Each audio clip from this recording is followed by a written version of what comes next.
안녕하세요. 지난 투어에 이어서 오늘 펑션부터 투어를 이어서 가보겠습니다. 다트에서는 다트 언어는 어, 다트 언어는 진짜 OOP 언어이기 때문에 펑션마저도 하나의 오브젝트로 취급을 하고요.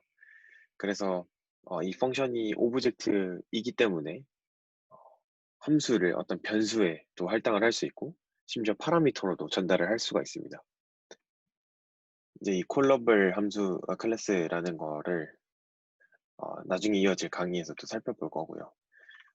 실제로 이 펑션을 구현한 음, 하나의 예제 펑션이 이렇게 있습니다. isNo블이라는 이름을 가지는 펑션이고 리턴 타입은 불이죠.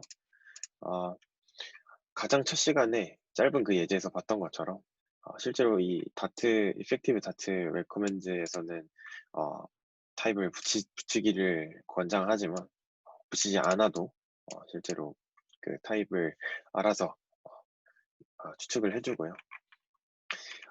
다트에서는 이 fat arrow, arrow 펑션, arrow notation이라는 이름으로 불리는 유용한 이 익스프레션이 있습니다. 이게 뭐냐면 아, 여기 보시는 것처럼 중괄호로 감싸졌고 그리고 return 해서 어떤 익스프레션을 하게 되는 이 하나의 함수 바디, 이 함수 바디를 어, 이렇게 에러 펑션을 쓰고 뒤에 익스프레션을 적는 방식으로 사용이 가능합니다. 단 이때는 딱 하나의 익스프레션이 있어야 하고요. 실제로 이거를 한번 보여드릴게요. 이게 지금 에러 펑션을 써서 만들어진 녀석인데 이거 얘랑 지금 같은 말이 뭐냐면 잠시만요. 얘랑 결국은 같은 말이 중괄호를 열고 리턴 이 내용에 세미콜론을 찍어준 이거랑 결국은 같은 말입니다. 네. 지금 여기서 어떤 에러가 발생하고 있긴 하지만 실제로 어, 네. 이렇게 지금 중괄호로 감싸져 있고 이 리턴 뒤에 나오는 이 어떤 익스프레션을 표현을 할 때 이 한 줄밖에 안 되는 과정일 때는 이 번거로운 작업을 없애는 거죠. 예, 리턴을 없애고 에러 펑션을 사용을 해서 이렇게 간결하게 표현이 가능합니다. 네, 이렇게 지금 에러 펑션 에러 신텍스를 사용하는 언어들도 최근 모든 언어들은 꽤 있고요. 그래서 이렇게 좀 더 간결하고 좀 더 보기 쉽게 그리고 더 실제로 구현하기 쉽게 이렇게 어, 이런 신텍스들을 제공을 합니다. 펑션에는 파라미터 타입으로 required와 optional 두 가지를 제공을 합니다. required 타입이 먼저 리스트업이 돼야 하고 그 다음에 이어서 옵셔널 파라미터들이 나오게 됩니다. 네. 옵셔널 파라미터는 또 이제 잘게 나눠보면 네임드 파라미터가 있고 포지셔널 파라미터로 나뉩니다. 그래서 네, 크게는 required와 옵셔널 파라미터가 있고 옵셔널 안에는 세부적으로 네임드 파라미터와 포지셔널 파라미터 이렇게 나뉜다고 보시면 될 것 같습니다. 네, 이어서 이 옵셔널 파라미터들에 대해서 좀 살펴볼게요. 네, 옵셔널 파라미터입니다. 아, 옵셔널 파라미터는 네임드거나 포지셔널이어야 하는데 어, 둘 다가 될 수는 없어요. 그래서 옵셔널 파라미터는 네임드 파라미터거나 아니면 포지셔널 파라미터가 됩니다. 네임드 파라미터가 뭐냐? 중괄호로 파라미터들을 감싸주면 이제 함수 호출을 할 때 그 해당 파라미터의 이름을 적고 명시를 하면서 어떤 밸류 값을 넘겨주게 되는데요. 보시는 것처럼 그 함수를 호출을 할 때 어떤 볼드에 true를 넣겠다. 그리고 히든에 false를 넣겠다. 이렇게 그 어떤 파라미터의 이름을 명시를 해주는 걸 네임드 파라미터라고 합니다. 이 네임드 파라미터를 이제 선언을 할 때는 중괄호로 그 파라미터들을 감싸주고요. 중괄호에 감싸진 그 변수들은 이제 네임드 파라미터라고 인식을 하게 됩니다. 그래서 지금 enable flags에 지금 불 타입의 볼드와 불 타입 히든이라는 파라미터가 지금 네임드 파라미터로 지금 선언이 되어 있는 거죠. 이 네임드 파라미터의 장점은 어떤 이 파라미터의 개수가 많아졌을 때 그 빛을 발합니다. 어떤 파라미터를 이제 넘겨줄 때 파라미터의 순서에 상관을 하지 않아도 되고, 어, 그 많은 파라미터들 중에서도 원하는 파라미터만 이렇게 특정 지어서 값을 넣어줄 수 있다는 점이 장점입니다. 이 네임드 파라미터 자체가 일단 옵셔널이지만, 이 옵셔널에도 강제성을 좀 부여를 해주고 싶다면 이 어, 음, 골뱅이 required라는 인디케이터를 사용을 해서, 네, 이 파라미터는 필수로 좀 입력을 해줘야 한다 하는 것을 표현할 수 있습니다. 지금 이 스크롤바라는 함수의 파라미터가 지금 키 그리고 어떤 위젯을 받는 child가 있는데, 이 위젯 child가 무조건 필요하기 때문에 required라는 걸 붙여줬고, 이때는 이 스크롤바를 호출을 할 때 꼭 이 child 위젯 타입의 이 child를 파라미터로 전달을 해주어야 합니다. 어노테이션을 사용하기 위해서는 메타 패키지를 임포트할 필요가 있습니다. 그래서 이제 이 required라는 어노테이션을 사용을 할 거라면 이 메타 패키지를 이렇게 임포트를 하셔서 사용을 하시면 될 것 같습니다. 자, 그 required 파라미터가 있고, 그 다음에 옵셔널 파라미터가 있다고 했죠. 그리고 옵셔널 파라미터 안에는 네임드 파라미터가 있고, 그 다음에 포지셔널 파라미터가 있다고 했습니다. 방금 우리가 네임드 파라미터를 살펴봤고, 그리고 이제 포지셔널 파라미터를 살펴볼 건데, 포지셔널 파라미터는 아까는 중괄호로 감쌌다면 이번에는 대괄호로 그 파라미터들을 감싸게 되고요. 대괄호로 감싼 이 파라미터들은 포지셔널 파라미터가 돼서 이름 그대로 그 포지션에 맞게 그 파라미터들을 넘겨줘야 됩니다. 네, 그래서 아까 네임드 파라미터랑 좀 비교가 되게 확실히 그 위치, 순서가 중요하니까 잘 확인하고 이 포지션 파라미터를 사용을 해야 합니다. 지금 보신 것처럼 say에는 이 device라는 포지션 파라미터가 지금 들어가 있는 거고요. 지금 여긴 하나밖에 없지만 두세 개 있는 예제를 보게 되면 확실히 또 이해하실 수 있습니다. 지금 이 say라는 걸 한번 예제로 본다면, say의 밥이랑 howdy, 그러니까 지금 이 옵셔널 파라미터는 보내지 않아도 일단 되니까요. 보내지 않은 경우고요. 이때는 from 메시지가 이렇게 들어가서, 네, 결과적으로는 이 Bob says howdy라는 게 나오게 되고, 이제 옵셔널 파라미터, 이 포지셔널 파라미터 위치에 실제로 이 스모크 시그널이라는 스트링을 넘겨준 거죠.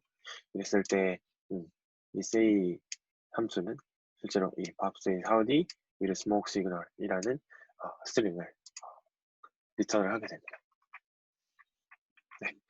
그리고 이 디폴트 파라미터 밸류를 설정을 할 수가 있어요. 지금 이 네임드 파라미터죠. 네임드 파라미터를 설정을 할 때 실제로 이 어떻게 보면 옵셔널이기 때문에 이 파라미터는 굳이 필수적으로 보내지 않아도 되긴 합니다. 이런 경우일 때 실제로 값이 들어오지 않으면 이 자체라는 언어에서는 할당이 되지 않는 변수들은 다 일단 널 값을 가지고 있다고 저번 시간에 말씀을 드렸는데요. 음, 널이 아니라 이제 원하는 값이 있는 거죠. 만약에 사용자가 옵셔널로 파라미터를 넘겨주지 않았을 때 그렇다면 이 값을 써라 이렇게 디폴트 값을 정해주는 거고요. 실제로 이 중괄호로 감싸진 네임드 파라미터의 경우는 바로 n을 사용을 해서 이 false라는 값과 false라는 값을 hidden과 이 bold에 디폴트 값으로 넣어줄 수 있습니다. 이때 좀 중요한 거는 여기에 들어가는 value는 컴파일 타임 상수여야 한다는 겁니다. 컴파일 타임에 결정되어지는 상수로 이 디폴트 값을 정할 수 있고요. 디폴트 값이 지정된 경우에는 함수 호출을 할 때 해당 파라미터를 전달하지 않았을 때 미리 정의한 기본 값이 사용이 됩니다.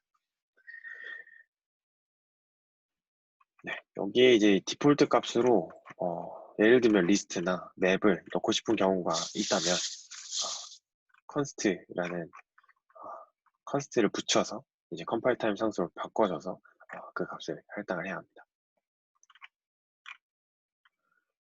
보시면 컨스트를 붙여서 리스트를 보내주고 컨스트를 붙여서 이 맵을 디폴트 밸류로 설정해주는 모습을 보실 수 있죠. 네, 그렇습니다. 그러면 이제 메인 펑션으로 넘어가 볼게요. 가장 첫 시간에 살펴봤던 그 짧은 코드 스니핏에 있었던 내용이죠. 자바랑 동일하게 다트도 프로그램의 시작은 항상 메인 함수부터 시작을 합니다. 그래서 가장 탑 레벨 함수이고, 그래서 프로그램이 시작되면 이 메인 함수를 찾아서 그 메인 함수에 있는 가장 윗 라인부터 이렇게 쭉쭉쭉 순차적으로 진행이 가게 됩니다. 기본적으로 메인 함수는 보이드 타입이고요.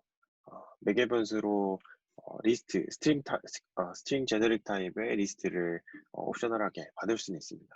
그래서 어떤 커맨드 라인 프로그래밍을 할 때 그 아규먼트로 이제 아규먼트를 받아서 실제로 그 프로그래밍이 가능하고요. 보시는 것처럼 보이드 타입이고 실제로 옵셔널이기 때문에 그 파라미터를 굳이 받지 않아도 사용이 가능합니다. 네. 그래서 보이드 타입의 이런 파라미터를 가진다는 것만으로도 웹에서도 커맨드 라인 앱에서도 예제처럼 사용이 가능하게 됩니다. 이건 이제 웹에 대한 예제고 이건 이제 커맨드 라인 프로그램에 대한 예제입니다. 다트에서는 함수도 하나의 오브젝트로 취급을 된다고 말씀을 드렸는데요. 그래서 이거를 변수에 할당하거나 파라미터로 넘겨주는 게 가능합니다. 그래서 지금 보시면 이 for each라는 메소드에 이 함수, 이 print element라는 함수 자체가 파라미터로 넘어가고 있죠. 이제 이런 게 가능한 거예요. 그리고 이 함수를 이제 이 부분이 함수인데 이 함수를 이 라우디파이라는 베리어블 변수에다가 지금 할당을 해주고 있어요. 그러니까 함수가 어떤 변수에 할당이 가능하다는 거죠. 그래서 그 변수명을 가지고 이 함수 자체를 실행을 하는 모습을 보실 수 있습니다. 생소하실 수도 있는데 바로 다음에 이게 뭔지 이게 어딜 봐서 함수냐 하실 수 있지만 바로 다음 이 주제로 이걸 다루게 되기 때문에 일단 넘어가셔도 될 것 같아요. 바로 다음 내용이 어나니머스 펑션입니다. 어나니머스 펑션은 말 그대로 이제 그 이름이 없는 함수인 거예요. 익명 함수인 거예요. 람다나 클로저라고도 불리는데 이 익명 함수는 말 그대로 이름이 없습니다. 함수는 함수인데 이름이 없는 함수인 거죠. 우리가 함수를 사용하는 이유가 뭘까요? 함수는 일련의 어떤 그 로직의 묶음을 하나의 이름으로 부르면서 여러 곳에서 재사용을 하고자 하는 어떤 그 목적이 있죠. 그래서 이제 함수에는 이름을 부여를 하고 그 일련의 과정들을 정의를 해놓은 다음에 사용을 하게 됩니다. 근데 어나니머스 펑션은 그 중요한 어떻게 보면 재사용에 가장 중요한 이름이 없는데 그 말은 즉슨 재사용할 필요가 없다는 거죠. 그냥 이 함수를 함수로서 사용을 해야 되긴 하는데 굳이 딴 곳에서 사용할 필요 없고 그냥 여기서 사용하고 끝내면 된다 하는 그런 경우일 때 이 어나니머스 펑션을 사용하게 됩니다.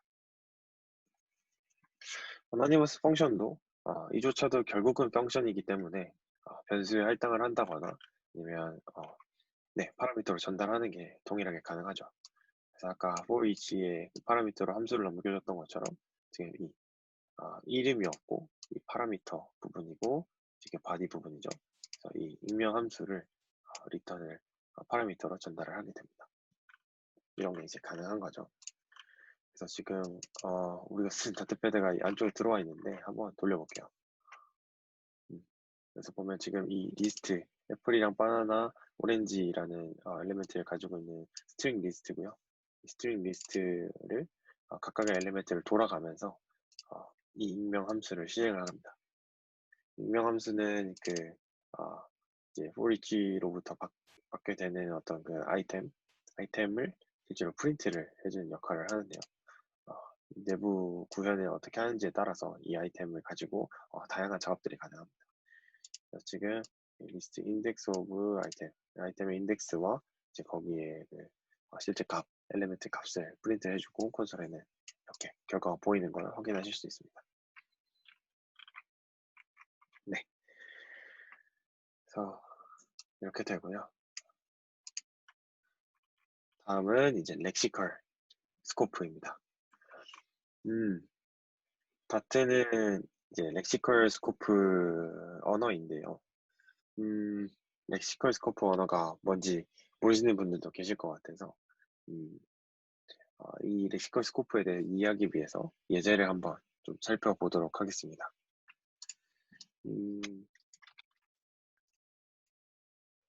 이건데요. 이 예제의 결과를 한번 예측을 해보실 수 있을까요? 네, 지금 일단 메인 함수를 찾아야겠죠. 메인 함수를 찾으면 메인에서는 foo랑 bar라는 함수를 실행하고 있는데 foo는 지금 가보니까 베리어블 x 이제 이 로컬 베리어블 하나를 선언을 하고 있고 거기에 10을 할당을 했고 그리고 이제 이 bar라는 함수를 실행을 하네. bar는 이제 프린트 x를 프린트를 해주네. 오케이. 그리고 bar라는 함수를 실행을 바로 해서 또 프린트. 그래서 프린트 두 개가 찍히겠구나. 근데 어떤 값이 찍힐까가 이제 지금 이 예제의 포인트입니다. 결국은 바가 제일 최종적으로 이제 실행이 되고 프린트를 찍어내는 친구이기 때문에 이 바에서 프린트를 해내는 이 x가 어디에 있는 x를 가져오느냐에 따라서 결과가 다 달라질 수 있겠죠. 뭐 10이 될 수도 있고 1이 될 수도 있고 11이 될 수도 있고 네, 되게 이제 여러 가지로 생각해 볼 수 있을 것 같긴 한데 음, 사실은 크게는 두 가지 패턴을 예상해 볼 수가 있습니다.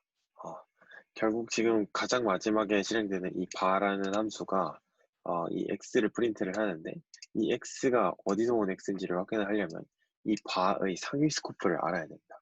그 스코프는 이제 유효 범위이죠. 예를 들면 뭐 함수 안에 우리가 어떤 변수를 로컬 변수를 만들었을 때 그 로컬 변수의 유효 범위는 그 함수 내부에서만 유효한 것처럼 이제 그 스코프가 그런 의미인 거고요. 그래서 이 바라는 함수의 상위 스코프가 어딘지를 알아야 거기서 이 x의 값을 가져오게 될 겁니다. 네. 그래서 이 바의 상위 스코프를 알아내는 방법에 따라서 이제 그게 무엇인지에 따라서 상위 스코프가 무엇인지에 따라서 이, 어, 이 프로그램의 결과값이 달라질 겁니다. 실행 결과는 함수 바의 상위 스코프가 무엇인지 따라 달라지는데 이 두 가지 패턴을 예측을 해볼 수 있어요. 첫 번째는 이 함수를 어디서 호출했는지에 따라서 상위 스코프를 결정하는 방법이 있고 두 번째는 함수를 어디서 선언했는지에 따라서 상위 스코프를 결정하는 방법이 있습니다. 두 가지예요. 호출을 어디서 했느냐 아니면 선언을 어디서 했느냐에 따라서 상위 스코프를 결정하는 두 가지 방법인 거죠. 그래서 첫 번째 방법 어디서 호출했느냐에 따라서 결정이 된다고 한다면 지금 이 경우일 때 이 바라는 함수를 호출한 곳은 foo가 있을 거고 그다음에 이 main 함수가 있을 거죠. 그러면 이렇게 됐을 때 이 바의 상위 스코프는 호출한 곳이 두 곳이기 때문에 상위 스코프도 두 곳이 되어버립니다. 그래서 이 바의 상위 스코프는 foo도 되고 메인도 되고 저녁인 거죠. 저녁도 되고 한 거고 이제 첫 번째 방식 호출을 어디서 했느냐. 그럼 두 번째 방식 어디서 선언했느냐에 따라 정하는 방법. 그러면 지금 이 바라는 함수는 보시면 메인이랑 같은 위계에 선언이 되어 있죠. 그러면 이제 저녁에 선언이 되어 있는 거고 당연히 이 바의 상위 스코프는 저녁이 될 겁니다.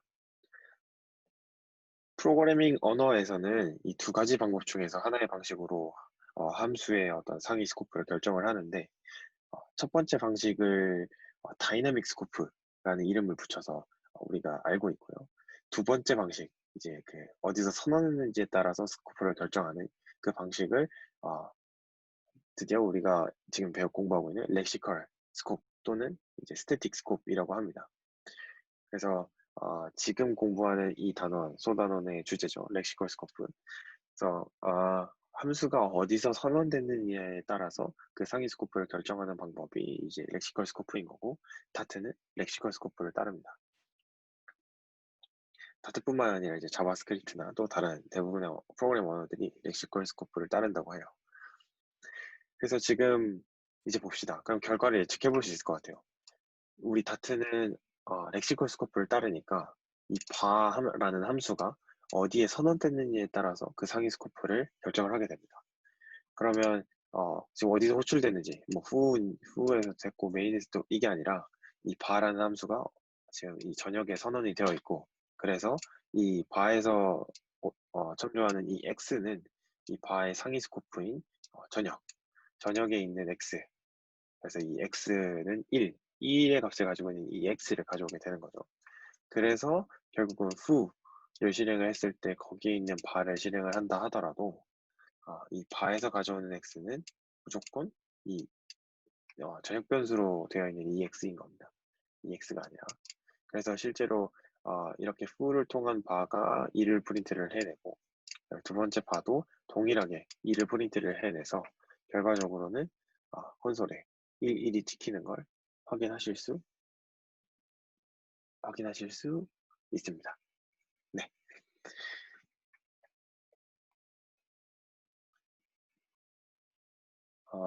좀 간단한 예제이지만 렉시컬 스코프랑 그 반대되는 다이나믹 스코프를 비교해 보면서 좀 이해를 해봤고요.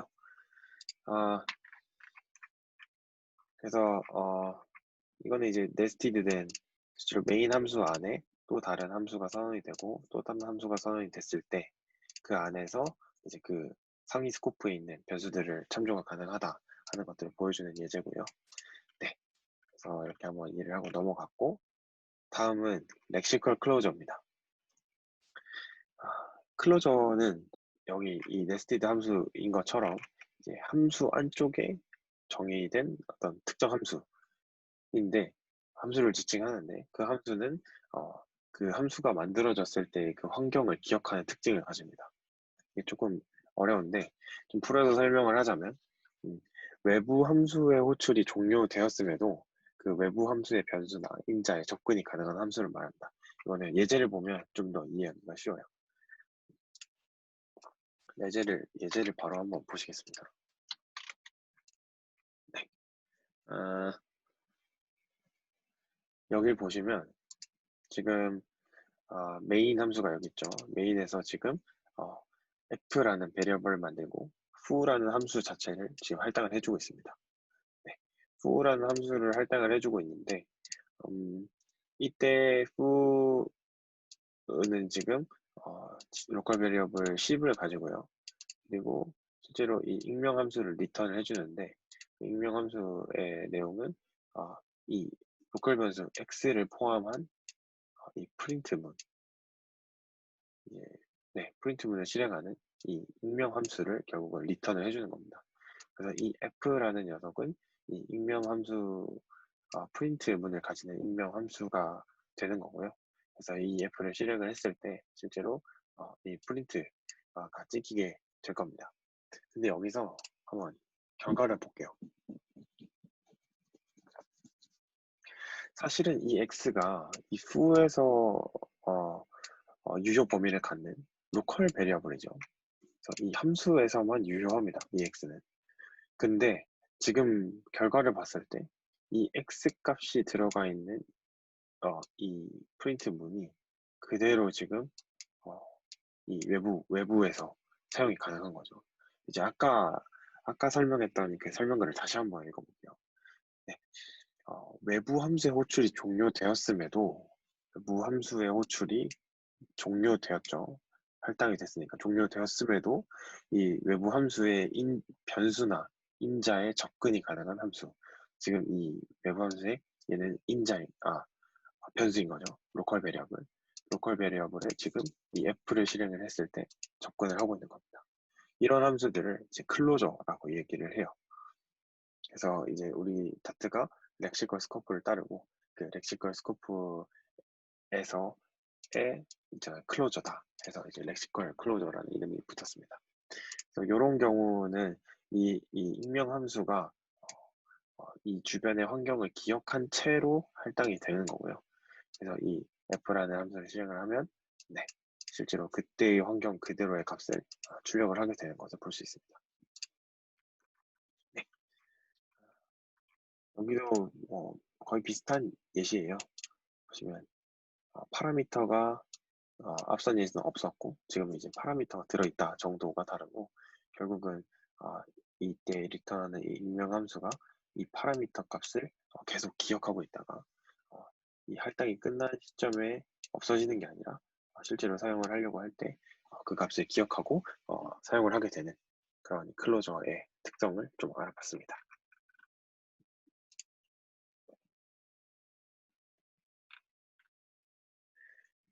네,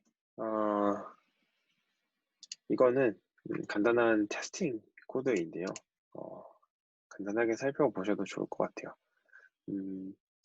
함수들끼리 그리고 탑레벨 펑션 아니면 스태틱 메소드, 인스턴스 메소드로 이퀄리티를 테스트하는 예제 코드입니다.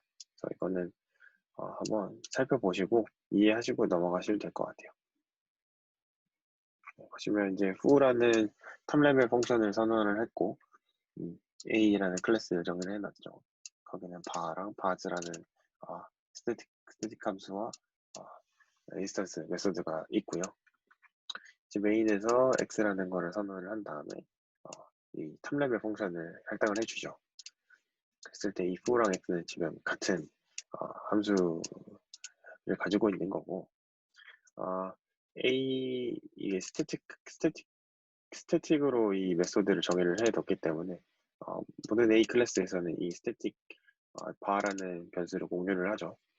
그래서 A의 bar라는 그 메소드, 스태틱 메소드를 X에 다시 넣고 다음 단계를 진행을 합니다.